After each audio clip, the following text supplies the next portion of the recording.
Really excited to be moderating today. My name is Monica. I'm a second-year MBA student at Yale School of Management. Prior to school, I was working in the power trading sector, investing in different power trading hedge funds, some of which used AI. And so I'm excited to help these two answer a bunch of questions for me today. So we are here to talk about a huge topic in everything, it seems. You can't go anywhere without hearing something about AI, but for energy, it's posing a lot of challenges. So unprecedented challenges that we really haven't seen in the energy sector maybe ever. So the DOE, they released a report that said between 2014 and 2023, U.S. electricity usage from data centers increased by around 100 terawatt hours, and their projections for increase by 2028 is around 500 terawatt hours, and they expect it to make up around 10 to 12% of U.S. electricity demand. Goldman Sachs has an estimate for global power demand from data centers to increase by as much as 165% by the end of the decade relative to 2023 levels. People are releasing these forecasts all the time. They all tell different numbers, but the same story of it going up really, really fast.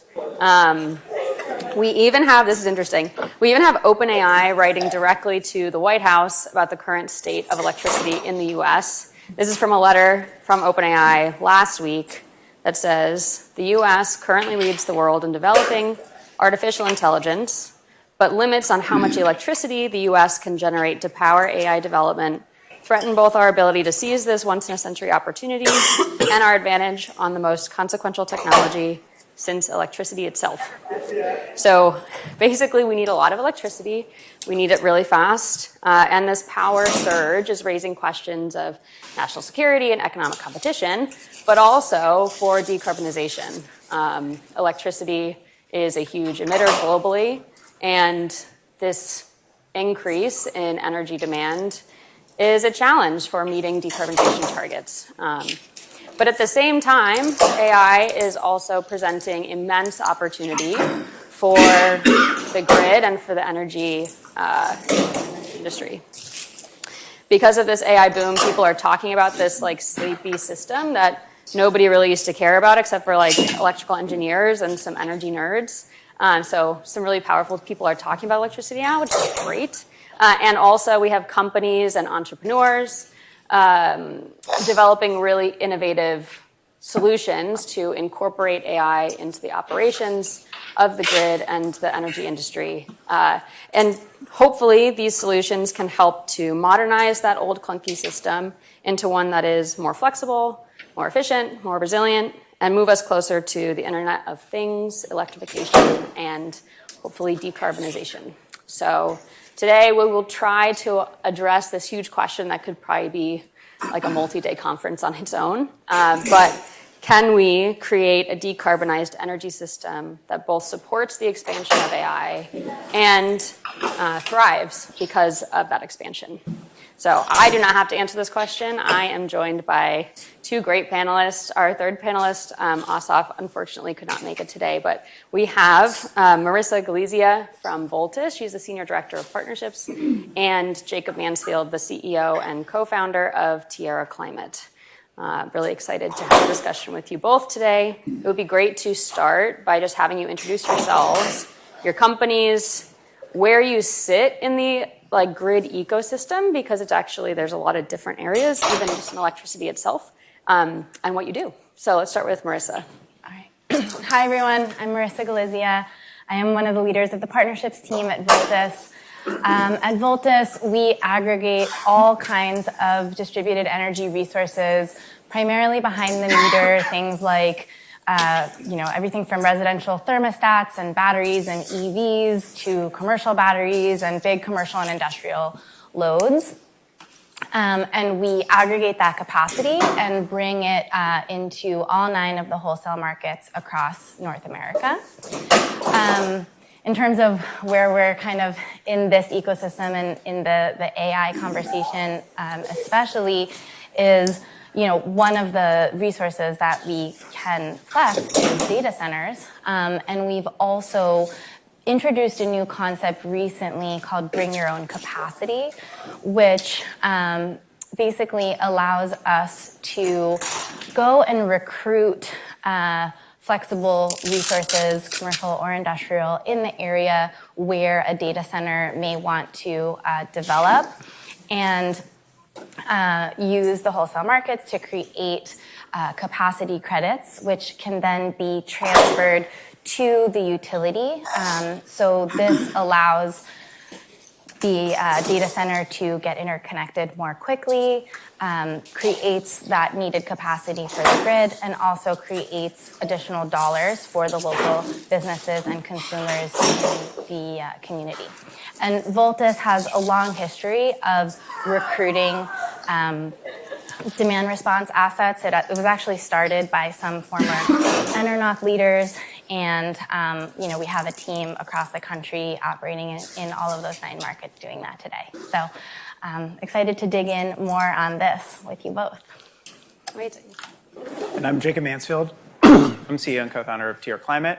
TR Climate is building basically an operating system for grid-scale energy storage. So when I say batteries, you probably immediately think to Tesla Powerwalls and residential applications, but we're focused on energy storage at the largest format that exists. So think about multi-acre sites with dozens of freight-sized storage containers filled with thousands of lithium-ion cells that charge and discharge the power equivalents of coal plants or gas plants, which is a fast-growing segment of the energy transition as we need more dispatchable forms of energy. But they're really complicated systems to manage. And the area that we're really playing into, which ties into this conversation, is really how do we use energy storage of that format to help large loads manage their exposure and risk to power markets, to provide more resiliency to the grid, and specifically to proactively decarbonize. So one thing that's unique about storage versus things like other forms of thermal generation like coal plants and natural gas plants is that depending on how you use storage, it can either be a net emitter or a net abater. And really what storage does is it doesn't just provide energy and shift it around like on the grid, geographically, but temporally through time. So the ability to shift clean energy when it's in excess to times in which you're relying on fossil fuels can actually proactively decarbonize the grid, and that's something that we're really focused on. Amazing.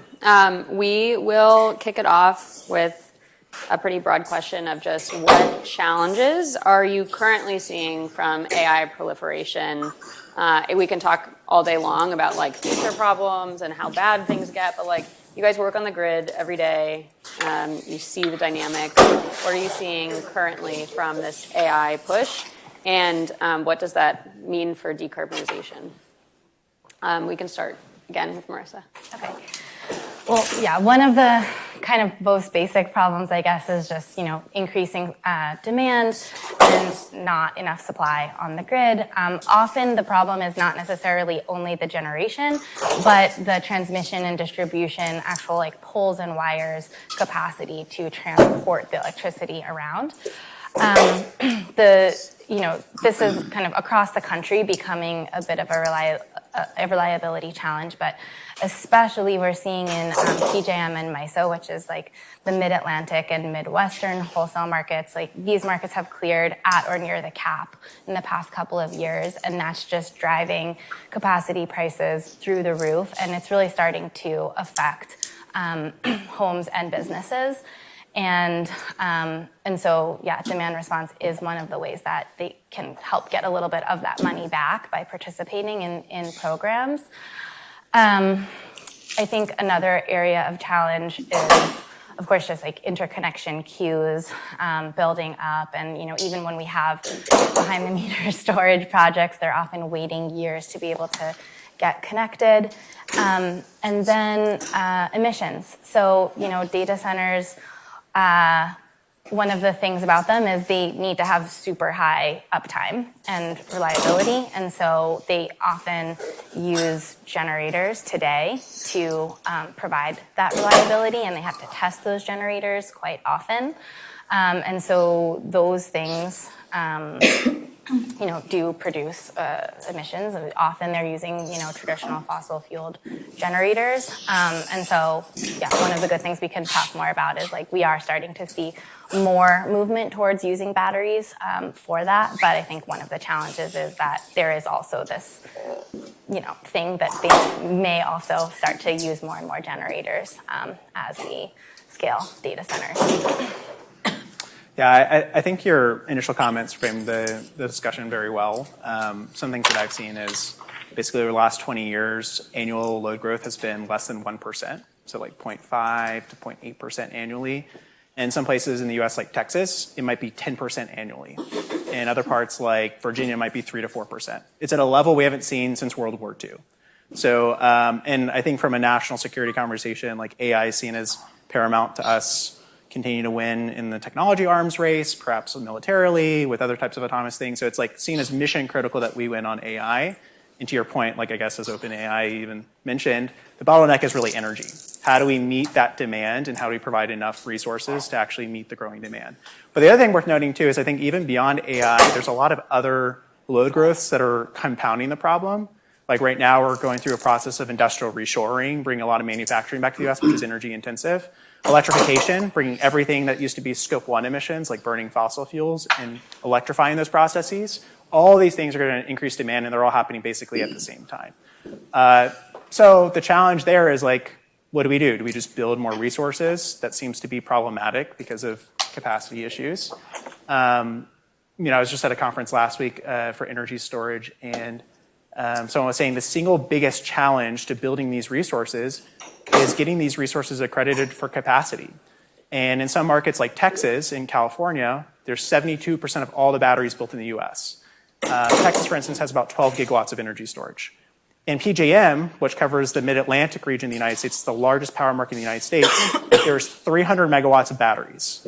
So we have 12,000 megawatts in Texas and 300 megawatts across like 6 or 7 different states. So I think there is regulatory challenges to building those things. Unfortunately, AI may not be able to like bust through all of those barriers because I think it has to do with a lot of regulatory and other types of constructs. But I do think that there's, and we'll talk about this a bit more, maybe ways in which AI can help to shortcut those problems, maybe automate certain processes. But at the end of the day, I think the biggest challenge to AI is probably the human element.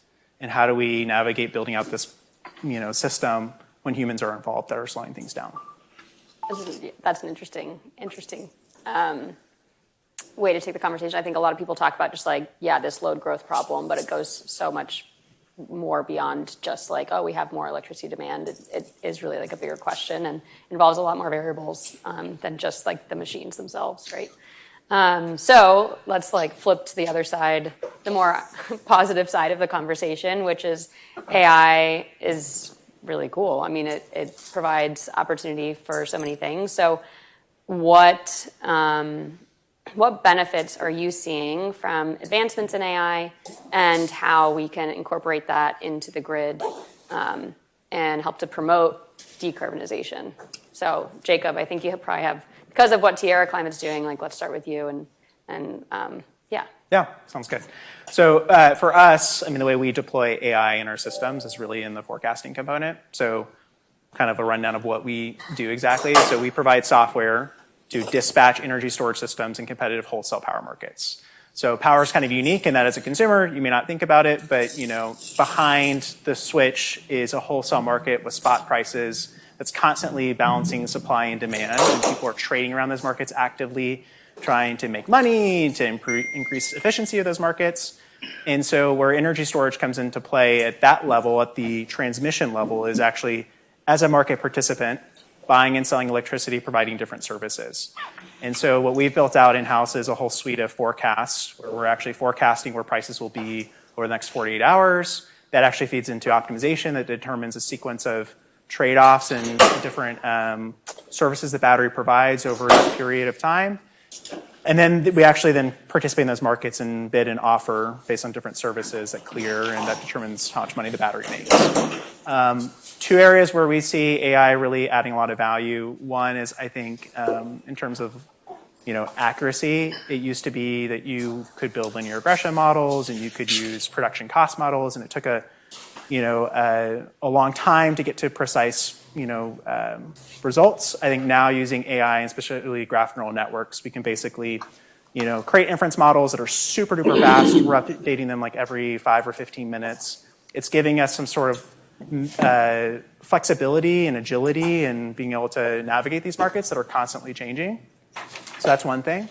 I think the second thing that's really unique is, in one area where we're kind of pushing the envelope even further, is right now decarbonization is not valued by definitely wholesale markets, and you question whether or not it's even valued by society right now in the United States. But the point is that that is a positive externality, that if a battery could actually charge and discharge at certain points in time, it could actually reduce emissions on the system broadly. And so what we do is we also use AI to actually forecast emissions. So we forecast and predict what resources will be on the margin, whether it's a coal plant or a gas plant or a wind farm or solar farm, and actually try to overlay not just buying energy when it's cheap and selling it when it's expensive, but charging up with clean energy and discharging when the grid is mostly emissive and lowering emissions and displacing and kicking out coal plants and gas plants out of the power stack.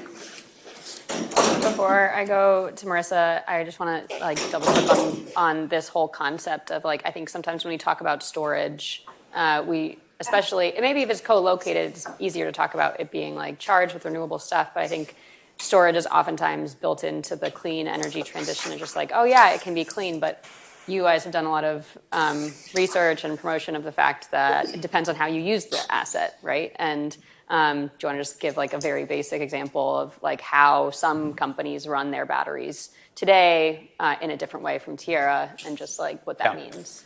Yeah, so I think you're totally right. I think a lot of people assume in fiat the environmental benefits of storage. Putting aside even just embodied emissions and how we even get the thing built and all that, let's put that aside for a second. But just in the operations, people just assume it's all good for the planet. And I think the thing that we've done is a lot of analysis, and we actually lead on a lot of standard bodies on this, of how you quantify the emissions impact of storage. And I think the biggest thing that can cause batteries to be an emitter is they actually are a net load on the system. So they're not 100% efficient. You put energy in, you don't get 100% out. You get probably 90% max, and it gets worse year over year. And long duration technologies are even worse. They're 60% efficient. So you lose a third or 40% of the energy that goes into the system. So at that level, it really then matters what you charge off of. If you're charging off of coal plants and gas plants and you're consuming 10% to 40% of that energy, now you have a carbon footprint. And now you got to displace something even more emissive. And so it really matters on being able to provide the right signals to your models that inform how the battery operates, such that you're still trying to make as much money as you can in these competitive markets. But now we're overlaying this other thing, which is impact driven. How do we use this storage system to actually proactively decarbonize the grid? Awesome. And then Marissa, do you have comments on what you're seeing at Voltus, how AI can be beneficial and maybe introduced into problems that there aren't solutions yet for AI or anything of that nature? Yeah, I think just building on that, Voltus also, we focus on a different scale of battery, more behind the meter C&I. But we do have, similarly AI models in our battery optimization engines that are, predicting when the best times for the battery to charge up and discharge are based on, when the most valuable times in the markets are going to be and when the, most economic times to charge and discharge are going to be and all of that. So that's definitely an area where I think AI can have a huge impact, and we're seeing that as well. We also, so on the Voltus platform, we have over 7 gigawatts of load across all different kinds of assets, and we're getting dispatched daily in some kind of program somewhere. One of the things that, and those are in capacity programs, energy programs, ancillary services programs, and even a carbon response program, which allows our customers to dispatch when carbon intensity is higher on the grid and get paid for that. So we have a variety of different kinds of programs. And we have what we call the Voltlet, which is a real-time energy measuring device that goes onto the meter of our larger customers, and it gives us a real-time energy feed, or we can also get that from APIs. And we use AI to monitor that real-time energy data, and we can use that to know when to bid into the market and when the markets and when not to, and we can adjust that in real time, especially in the ancillary services markets. So that really allows us to maximize how much capacity we're able to bring into those markets and also maximize the earnings for our customers that are participating. So, there might be a schedule, but sometimes the load might go offline when, off schedule. And by monitoring it, we can make sure that we always have the most accurate information. So amazing. And it would have been great to get Asaf here today because he's also at Kraken. They spun out of Octopus Energy, which is a utility, and they're doing some really interesting things around implementing AI in utility operations. So trying to make field work more efficient, trying to make interactions with consumers and their services just better and more enhanced, and also monitoring this residential flexibility of distributed resources and things like that. So very cool. I have one more question. We'll see, I want to remind people, if you do have questions, please submit them through the app. If there aren't enough questions, I'll just pepper you guys with questions. But please submit them through the app under our panel. And then my final question for now is, given these trade-offs, right, the challenges, the opportunities, how can we, as people working on the grid system right now and facing these problems, it's a really important time for the grid and how we make choices on how to build the grid of the future. How can we ensure that AI ends up being a net benefit? What kinds of things do we need to keep in mind going forward? So, you want to take it off? Okay. I think that one of the biggest things is just the innovation that it's driving. Like you were saying, this unprecedented need, that typically drives innovation. And I think we're seeing that, whether it's, the presentation we heard yesterday from Fervo and how they're getting geothermal into the market faster than ever, or Google building a first of its kind CCS gas-fired plant. These are cool things that wouldn't have otherwise maybe come to market as quickly as they are. And then, of course, I think, so I joined Voltus about 2 years ago. I was coming from ChargePoint, where I was already seeing electric capacity kind of slow down EV charging infrastructure. And that was what kind of drove me to Voltus. But at that time, people weren't really talking about VPPs nearly as much as they are now. In the past 2 years, this growth and the demand from data centers has made VPPs, such a hot topic. And now everybody is thinking about and innovating on demand response and how we can get the most leverage out of our existing resources. And I think just that, focus is awesome.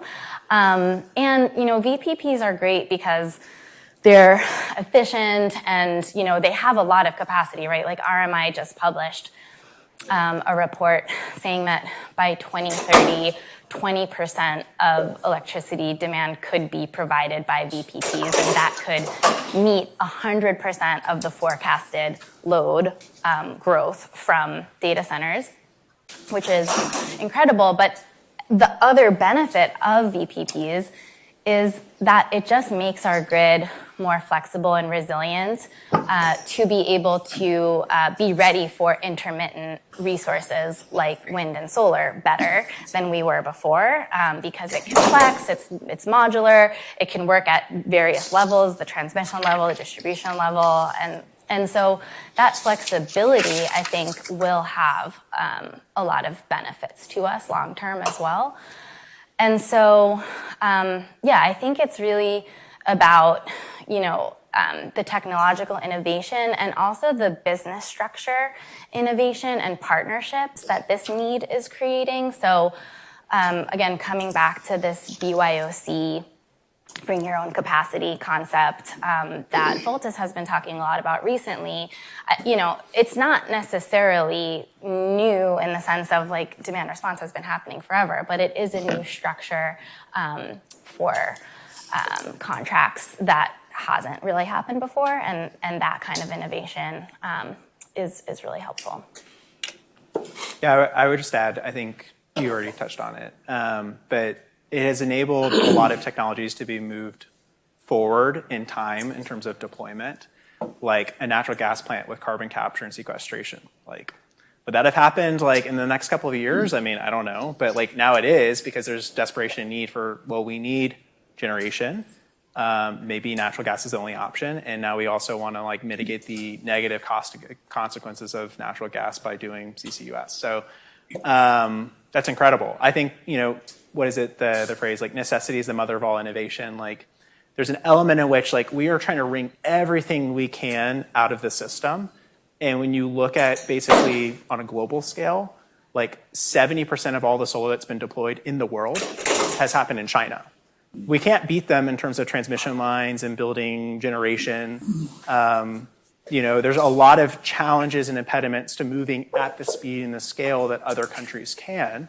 So we really need to resort to other methods and mechanisms where we already do have a pretty robust, mature, and aging system, but how do we get the most out of it? And that's where I think software is going to play a really, really big role. So obviously I'm a software guy on the software side, so there might be people who say, well, the big solution is let's build more hardware, let's get the best and greatest new battery chemistry technology, and maybe that will be the case. But I think in the short term, it's just really leaving no stone unturned.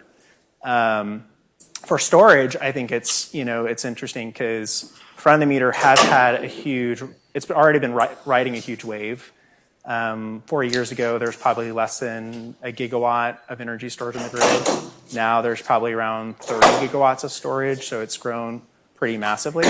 But still, probably the biggest source of storage, which has not yet been tapped into, is V2G with electric vehicles. There's about 40 gigawatts of EVs driving around, you know, the United States, that if they could be tapped into for flexibility, that would be a huge resource. So I think that's the way in which AI will be really helpful. And then the last thing I'll quickly say is, I think we're in a phase where we've already been riding a wave of cost declines on wind and solar. And while wind and solar is great for a lot of reasons, the biggest challenge is it's intermittent. So you don't really know entirely when you're going to get that resource. It's predicated on solar intensity. But what if there's like a partly cloudy day or cloud, you know, overcast gets over your solar panel, your production drops immediately. So I think that the ability to use AI to predict that intermittency will be a big component, which I think you were discussing too, of how do you flange up and kind of dovetail all these resources, predicting the intermittent things that are moving around constantly, and then shoring them up with other resources that can be dispatchable, whether they're front of the meter, like utility scale storage, behind the meter, like batteries, EV chargers, et cetera, to kind of keep everything copacetic. Yeah, I think I 100% agree. It's creating this like inherent need. And if you went to conferences just a couple years ago where people would like talk about like the energy system, the way the grid was built out, it was like this slow demand growth, and we need more power. We have a demand forecast. Like, let's just build some more plants, and we'll plan 5 years out and stuff. And there were some really creative people being like, oh, but you could flex the demand side. You could do all these little things. And now it's forcing us to really start implementing those solutions because we need to squeeze out everything we can from the system we have. And like you mentioned this before the panel, but like, we could keep going with the status quo of just like build, but that's probably unrealistic, right? And utilizing all components of flexibility and like tapping into every inefficiency that we can to maximize what we have. AI is essential for that and needed. Like humans can't do that with just their brains and flipping switches in a room. It's just too complicated of a problem. So wonderful. Yeah. If I could also add, I mean, the reality is, if you wanted to build a gas plant because you say, I need dispatchable energy, you got to wait till 2030 to get a gas turbine. You've got to have sited the land, gone through all the NIMBYism of the local community, getting them on board with you building that gas plant. You got to build all the gas pipelines and all the systems, plus the transmission and the substations to deliver it. It's a long process. And a lot of the interconnection queue and pipeline has already been kind of cited and developed for renewables. And I think it's just a matter of how do we kind of elevate that. It's hard right now given like the macro environment and some of the political backdrop, but I mean, it is still, you know, a low cost energy resource, and how do we tie that in and integrate it and metabolize it in a system where the demand's increasing? Absolutely. And there are so many other areas of inefficiency too, not even just on grid balancing and stuff, but like you were saying, with like permitting and very manual processes, that AI still, I'm waiting to see some exciting innovation there. So one other area of innovation I just wanted to touch on quickly is building controls. And that's another area where it's like AI is really helping with building controls. And you triggered it because you were talking about like it's not this manual process anymore. And I think, historically, demand response has been and, still is in some cases a manual process, but there's more and more automation and integrating with building control systems, which are also using AI to efficiently be seeing like what's happening in the building and making decisions about how best to flex a building load is also a really interesting area where AI is helping drive efficiencies. yeah, absolutely. It's always hilarious to me when people like talk about electricity problems, and then you walk down the streets of New York City in the middle of the summertime, and people are blasting AC with their doors open. And you're like, there's a lot of things we could do to just increase the efficiency at the building level and stuff like that. Yeah. All right, I'm going to open it up to questions. Let's see what we have here. Some recent polling suggests that communities do not want to host data centers. Wind and solar have had local permitting challenges, and per recent polls, data centers are even more unpopular than those technologies. How do you think the industry should approach local siting given this context? This might be tricky since neither we build data centers, but feel free to take a stab. I can kick it off, I guess. Yeah, full transparency. I mean, we deal with data centers, but we are not a data center company. I think that right now, a lot of people are rushing to build data centers. I've had people hit me up that are in commercial real estate, that build warehouses, that are like, we want to get into the data center game. And I'm like, well, it's pretty tough. I think there are a lot of considerations to siting, largest of which is probably being transmission and deliverability of power. But I do think community, relations is really important. I think it really comes down to, and we're hearing more of like data centers looking at different ways to, appeal to communities, whether it means through co-benefits like jobs, through programs like directly serving those communities in which they work in, to even in some cases even providing subsidies, saying like we're going to subsidize the electricity rate for these communities in which we're building a data center because all of this negative press about electricity prices going up. So I think there's a lot of different levers that people are trying to pull on to just kind of ingratiate themselves to these communities. But it goes back to the human element, where we can only move as fast as the humans that are involved in the process. And that is unfortunately, /fortunately, I think. We have laws and we respect communities, so I think that is a good thing. But that can be an impediment to growing at all costs. Yeah, I guess I would just add, like, on a basic level, I think pricing of electricity just, is such a big factor there. And, for us, in terms of how much support we can give, there's areas where it's easier for us to help create that accredited capacity in markets that have those kinds of, programs already through the wholesale markets. So that's, why a lot of our early focus has been on PJM and MISO with that. But there's, other reasons and so many variables to consider other areas. So, yeah.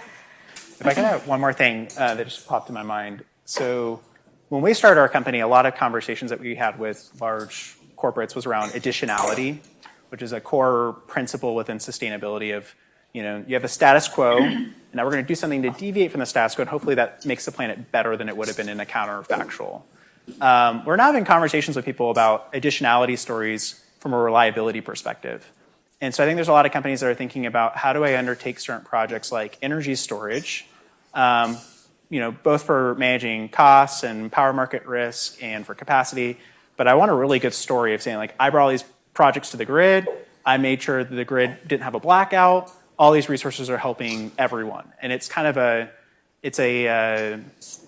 collective good that everyone gets to benefit in. It's not like the data centers, by putting front-of-the-meter storage, accrue all the exclusive benefits of it. It's shared across the entire grid. So I think that that's something that we're also seeing as a way for these companies to sort of ingratiate themselves towards the communities and the grids in which they're looking to bring larger loads to and add stress to the existing problem. Yeah, I actually, on that, I saw something interesting. It's also possible that putting in a data center and increasing the load in an area can actually help bring down the costs for people, because sometimes if the costs are driven by like transmission and capacity constraints, then it's like you have more load to share that those kilowatt hours across if you bring in a really large load. So I think in Georgia, in like Douglas County, there's a Google data center that just went in that actually is allowing them to fix the price for 3 years for those people. So it is true that like it's really depending on what is the specific problem on the grid that determines like if it's a good spot or not, and then what specific solutions you can bring. Like, there's also discussion about, you mentioned subsidies, but also like, could these data centers fund home electrification technologies like thermostats or batteries to local area residents? And then that helps, improve their homes, start thinking about the homes as like a part of the grid and a grid resource in itself. And that's a concept that we're really interested in supporting as well. This one might be interesting for based on something you said about the data center developers. A lot of them, they have generators, they have to run them all the time. So how can we encourage data center developers to really utilize renewable sources of energy, given that they are intermittent? Do we need to be doing extra things? Is that drive already there? Using gas versus like what kinds of technologies should we be encouraging them to support in their build-out? Well, I think batteries are, it's just really helpful there. Like, the more you flex a resource, the better the LCA or the life cycle assessment looks when you're considering a battery versus a generator. So yeah, I think generators will still have a place in terms of, providing that flexibility for the grid and for these data centers. But I do think, encouraging batteries as backup will be helpful. I'll push back on the question a little bit. I think a lot of data center companies are looking to use renewable resources. I think there's been a lot of pressure because of the fact that, basically for the last 10 plus years, it goes back even to, ESG and emissions accounting. There's this kind of like a nested doll situation of like my scope 2 emissions or my customer's scope 3 emissions. So there's the whole supply chain element in which like I'm a data center and I'm leasing space for servers to Salesforce or Meta or Microsoft or maybe, a variety of different companies that care about sustainability. They're putting the pressure on me to make sure I'm procuring renewable resources. So just a level set, I think that is already part of the conversation. The challenge is now like we're growing at breakneck speeds where we're seeing things like Meta's announcing doing a deal with Entergy where they're bringing a massive data center and there's not enough batteries or not enough renewable resources, so they're going to rely on gas plants.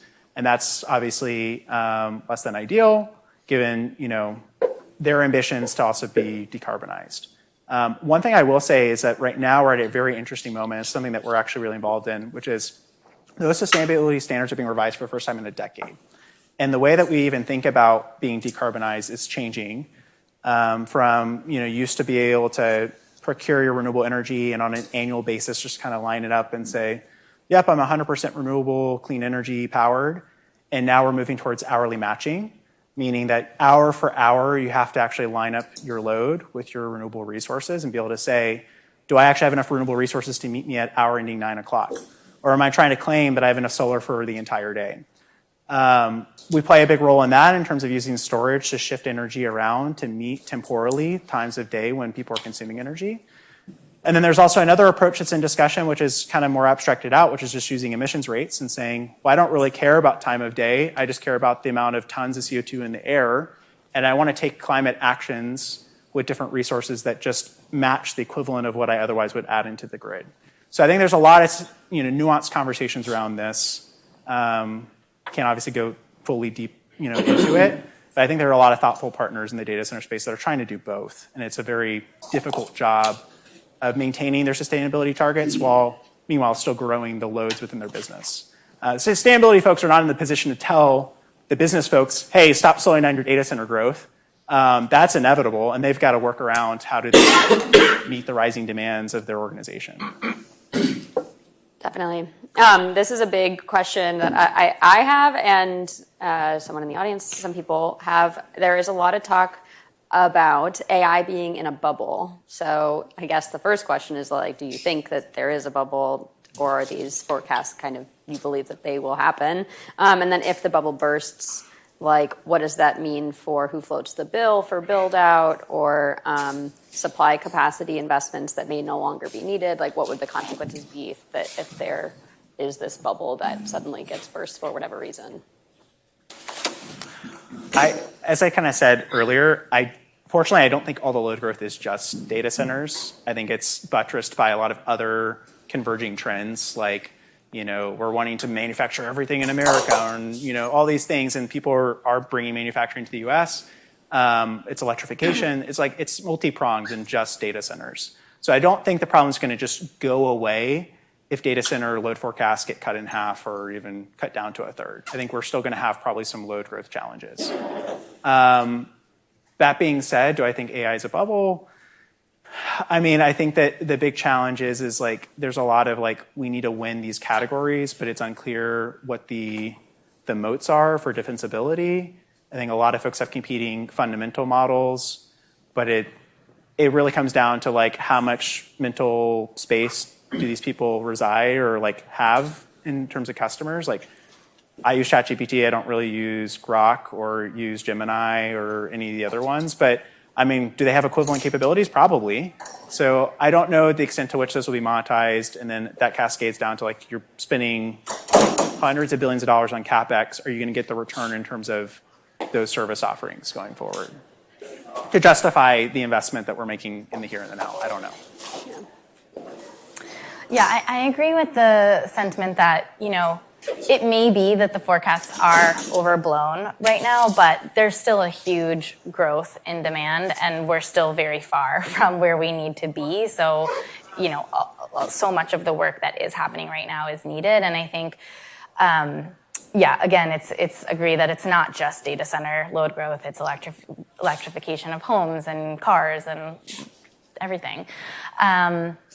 And I think as long as, to the question of like what happens if the bubble bursts, I think that's one of the values of using flexible resources that, we have available today, because then you're not making a bunch of investment that, could go stranded in the event of any kind of, efficiencies gained and reduction of demand.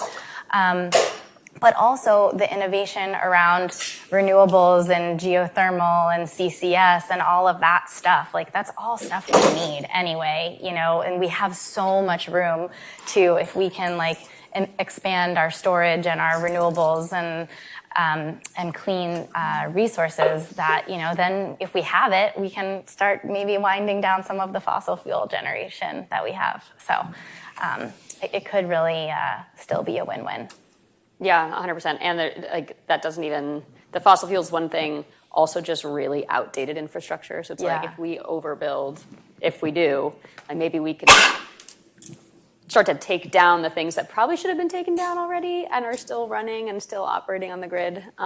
So interesting question. And we don't have an AI PhD expert with us here today, but there's this tug and pull of innovation. It's like, we need energy innovation. We need innovation within the energy sector, but it's also this constraint on the AI side. It's like, people are going to have to get more creative. You can't just suddenly use ChatGPT for everything. If the system gets overloaded, like, we'll have to be more creative how we train the models, how the models are built, how we're pricing the models for consumers.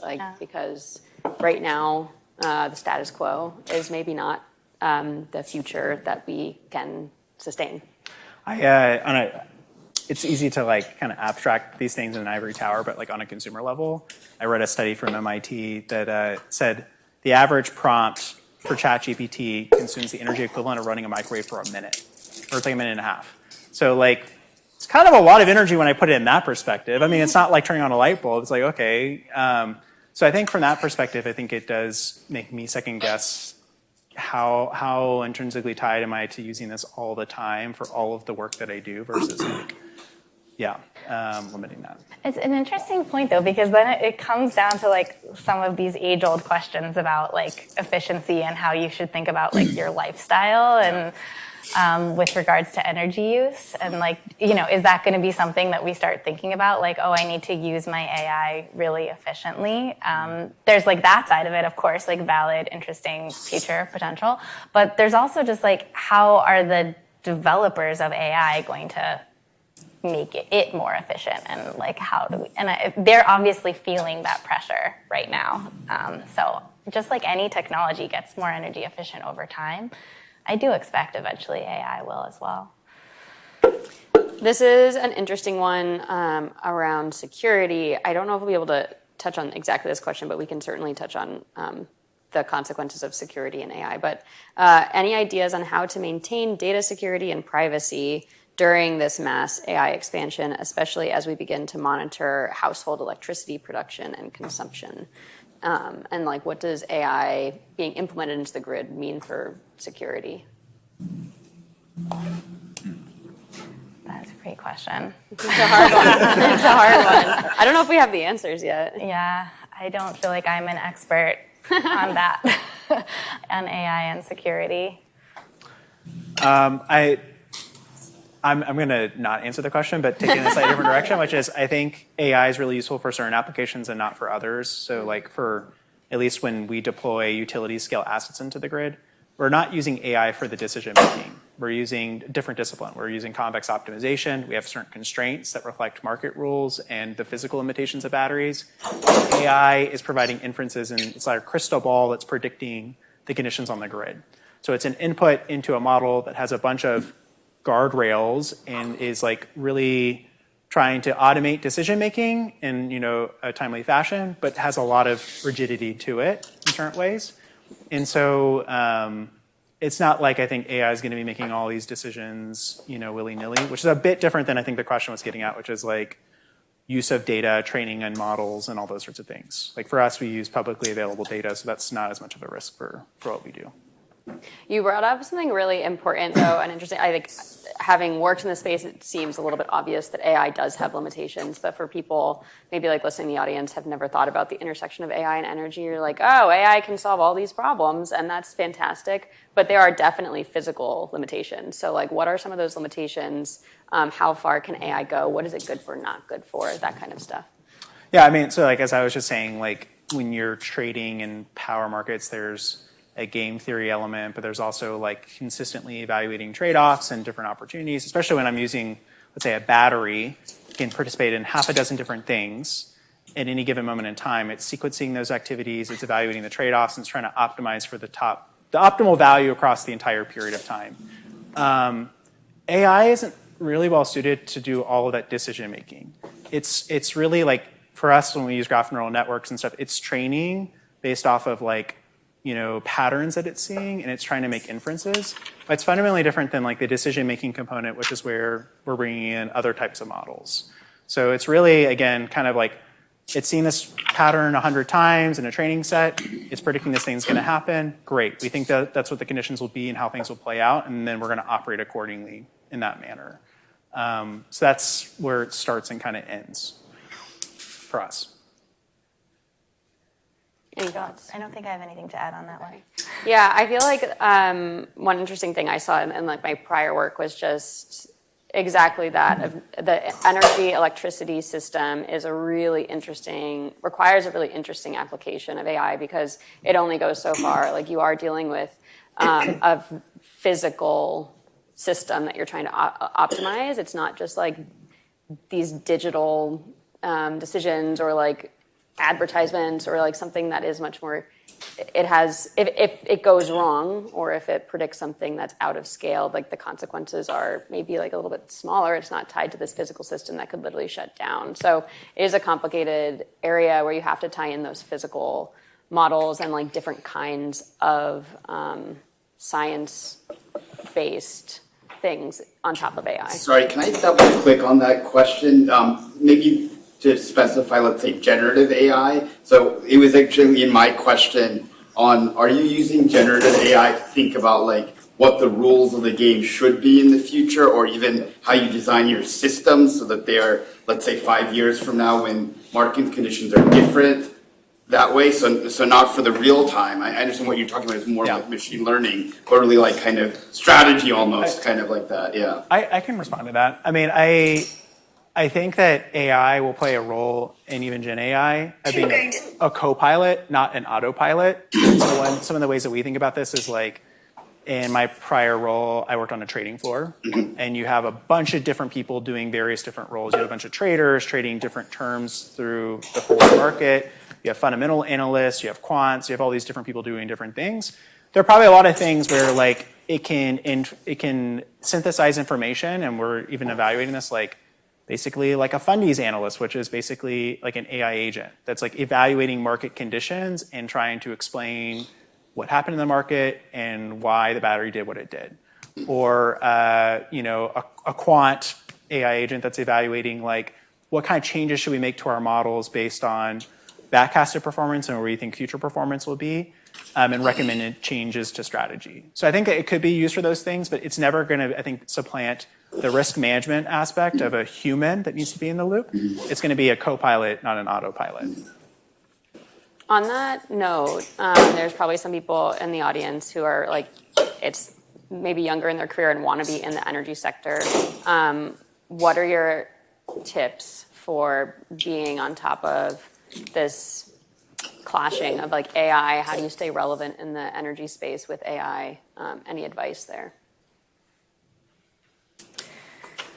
Well, I feel, in terms of the like intersection of the energy space and AI, there's just like a ton of conversation going on about it, in Utility Dive and Canary Media and all of the energy podcasts. So I think, that would be like just the first recommendation.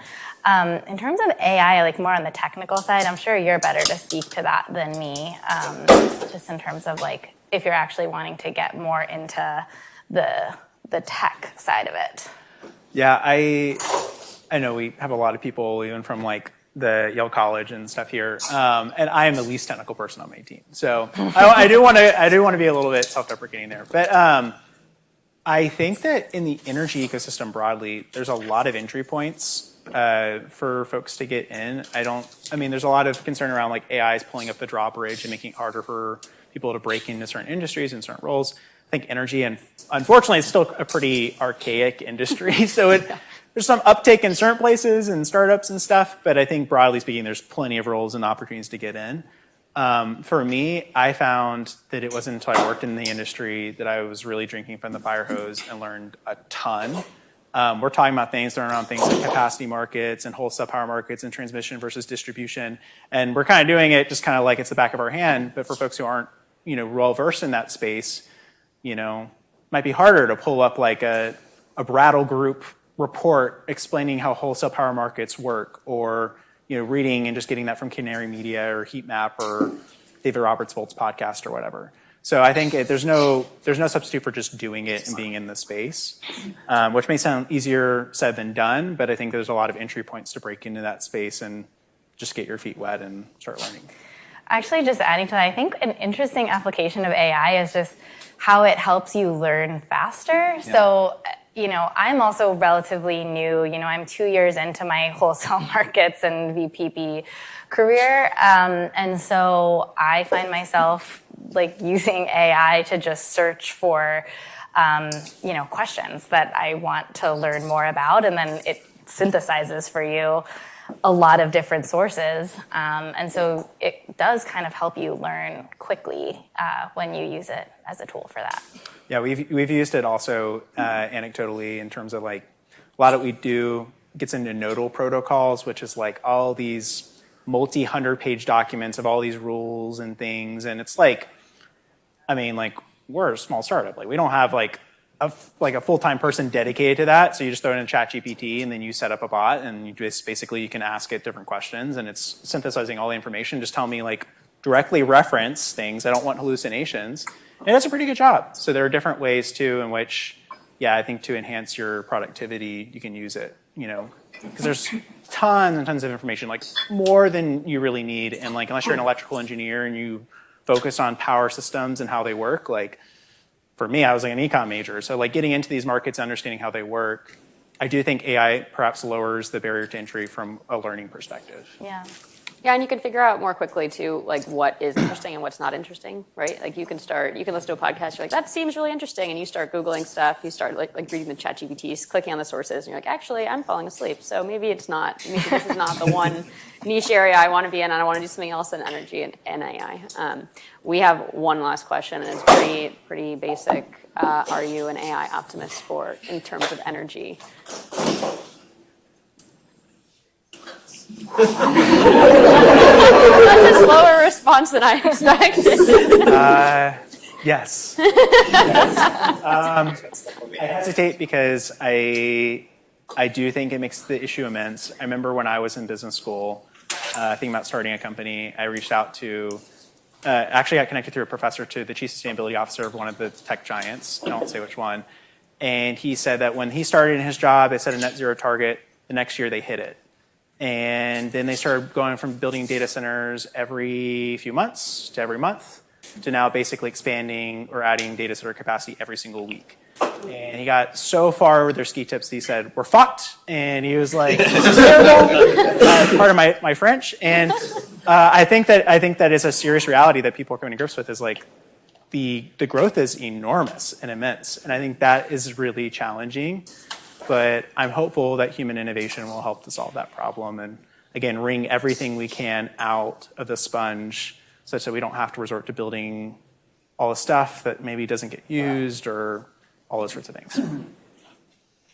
Yeah, I think it's a big, daunting question. That's why you saw us both kind of pause. But I will say that I actually think I'm more optimistic than ever just being here these past 2 days and seeing some of the presentations and discussions yesterday and actually pulling up to prepare for this talk and not just be in sort of my nitty-gritty solving the problems and working on the work of it every day, but kind of pulling up and seeing yeah, there actually are all of these good trends happening and discussions happening as a result of data centers and AI growth. And so, yeah, I think there is reason to be optimistic. Yeah, and there's clearly a lot of people interested in it. And if done mindfully, I hope we can get there. But thank you guys for joining us today.